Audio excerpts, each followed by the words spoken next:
You can feel the roster tightening in Santa Clara now. Every move carries more weight because September is getting closer, and the 49ers cannot afford soft spots on a team built to chase a championship. Today, an offensive line addition creates a new battle up front. A massive defensive possibility is suddenly hovering over the Bay. One young interior group is starting to talk like it expects to wreck games. And a rookie receiver just returned at the exact moment this offense needed good news. Faithful, stay with me, because these 4 developments say a lot about where this roster is heading. Kion Smith is the kind of signing that can disappear in a transaction log and still become important once the season starts punching holes into a depth chart. San Francisco gave the 27-year-old offensive lineman a 1-year deal and waived wide receiver Colton Dowell to make room. That tells you exactly what this stage of camp is about. The 49ers are not collecting names. They are testing whether the bottom of the roster can actually survive NFL Sundays when somebody above it goes down. Smith brings something useful to that evaluation: real game experience. He entered the league with Atlanta as an undrafted free agent in 2021, then spent the next several seasons with Miami. Across 5 NFL seasons, he has appeared in 23 games along the offensive line, including 2 starts. Both of those starts came in 2025, when he played in 14 games for the Dolphins. That matters because the jump from camp reps to regular season snaps is where a lot of depth players get exposed. Practice can tell coaches how a player moves, communicates, and handles the scheme. Starting an NFL game tells them something different. Can he survive when an opponent spends an entire week looking for the weakest link? Smith is 6'5" and 300 pounds. He played his college football at Fayetteville State, appearing in 20 games with 18 starts before entering the league. Nothing about that profile guarantees a roster spot in San Francisco, but it gives him enough experience to make this more than a ceremonial camp addition. And the pressure on this offensive line room should be real. The 49ers can build explosive weapons. They can design motion. They can create mismatches. They can ask Brock Purdy to operate efficiently. But none of that breathes properly if protection breaks down. A contender cannot discover in October that its emergency option is not ready. That lesson has to be learned in August, when the cost is a bad practice instead of a lost game. So watch the reps, not the headline. If Smith can show he handles multiple responsibilities, communicates cleanly, and does not collapse when the intensity rises, he can force his way into the depth conversation. If he cannot, San Francisco keeps searching. That is the ruthless part of camp. Nobody gets extra credit for being experienced. Nobody gets dismissed because the signing looked small. Kion Smith now has a window. The 49ers need to find out whether he can turn it into trust before the regular season makes that decision for them. Then there is Vita Vea, and this is where the conversation gets a lot heavier. The Buccaneers' defensive tackle has requested a trade after extension talks stalled, and NFL media included San Francisco among the possible landing spots. For a 49ers team trying to rebuild a feared defensive identity, that is the kind of possibility you do not casually scroll past. Vea is 31 years old, but his profile is still built around exactly what this defense wants to become more difficult against: power, interior disruption, and the ability to force offenses to account for the middle before the ball is even snapped. Tampa Bay selected him 12th overall in 2018 out of Washington. He has spent his entire NFL career with the Buccaneers, earned 2 Pro Bowl selections, helped that franchise win Super Bowl 55, and showed in 2024 that he could still create pressure from inside by recording 7 sacks. Now put that skill set into the current San Francisco picture. Osa Odighizuwa is already in the building. Alfred Collins is developing. CJ West is entering another year. Gracen Halton gives the rotation another young body with upside. Adding Vea to that room would not simply give Raheem Morris another defensive tackle. It could change the math. Interior defenders who demand extra attention create consequences everywhere else. A guard cannot climb as freely. A setter has to think twice before helping somewhere else. Running lanes get tighter. Protection calls become more complicated. And if an offense starts committing additional resources inside, that can change the kind of one-on-one opportunities available to the rushers coming from the edge. That is why this possibility hits differently after what happened last season. San Francisco finished 2025 with only 20 sacks, the fewest in the NFL. For a franchise that wants the pass rush to be part of its identity, that number should sting. You can scheme pressure, you can manufacture blitzes, but when the defensive front itself can consistently make the quarterback uncomfortable without needing extra help, everything behind it gets easier. Vea would bring another type of problem to that equation. He can clog the run, absorb bodies, and still threaten the pocket.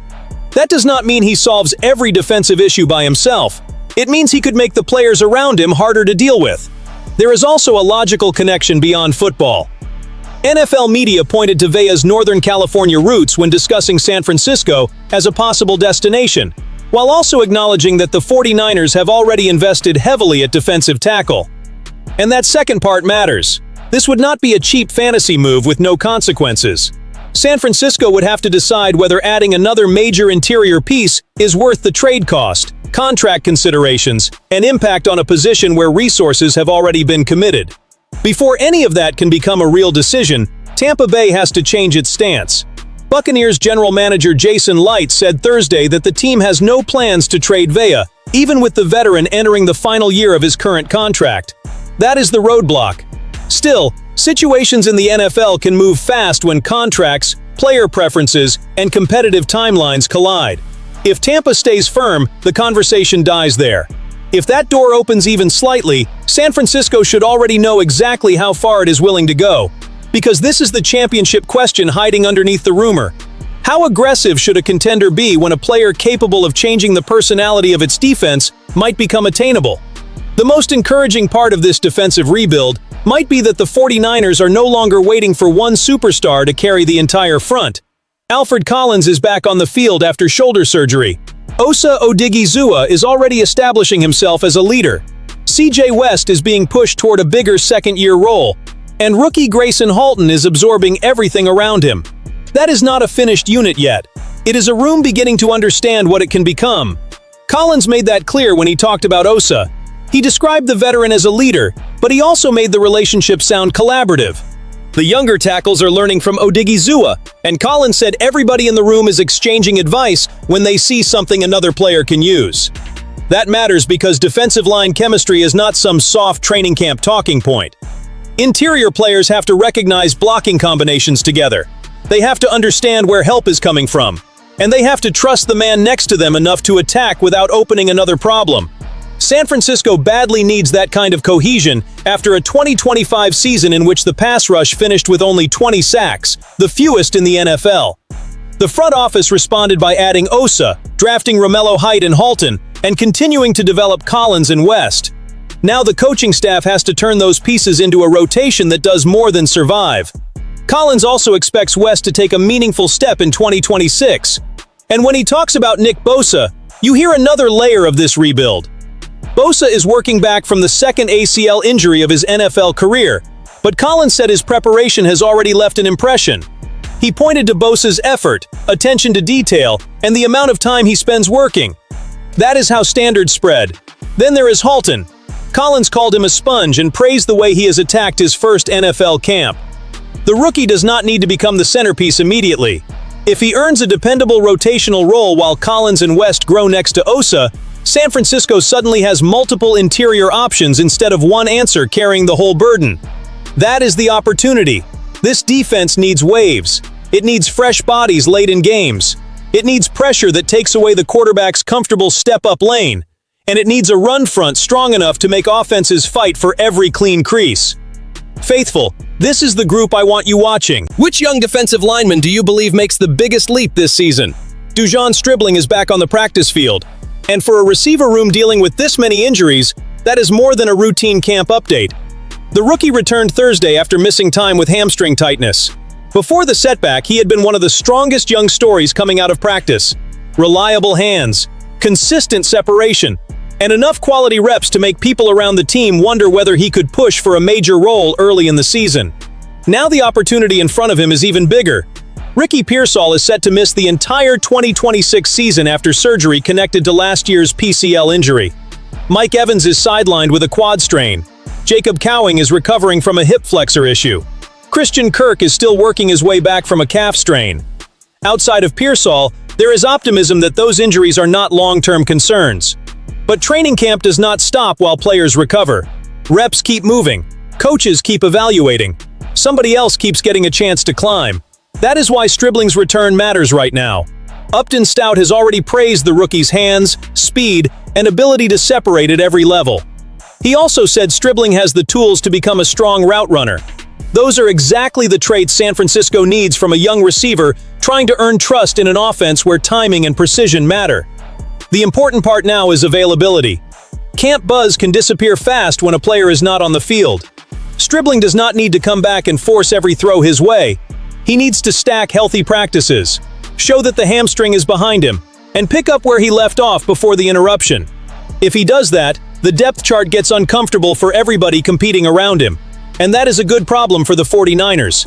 Sam Okuayinonu also returned Thursday after leaving Wednesday's practice with an ankle scare, another positive development for a roster that has spent too much time managing injuries. But on offense, Stribling's return carries a different kind of urgency. The door is open. Now he has to make it difficult for the coaching staff to close it. The shape of this team is getting clearer by the day. San Francisco is adding protection where depth can fail, watching a rare defensive possibility from a distance, building confidence inside the defensive front, and getting a young receiver back when opportunity is wide open. None of that guarantees January success. What matters now is whether these pieces hold when the schedule stops being forgiving and every weakness gets attacked. The 49ers have enough talent to contend. The next step is making sure the roster has enough answers to survive the season. Subscribe to 49ers Express, stay close to the faithful, and keep demanding a team built to finish the job.